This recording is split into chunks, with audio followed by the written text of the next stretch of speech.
So today in this video we shall convert 250 degree into radian.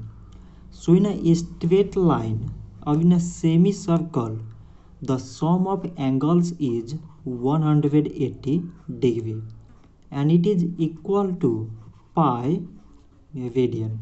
So 1 degree is equal to pi by 180 radian. In the same way, 250 degree is equal to 250 into pi by 180 radian. So now we cancel the numbers. So 0 0 cancel. So it is 25 pi by 18 radian. So 250 degree is equal to 25 pi by 18 radian. So this much for today and thanks for watching.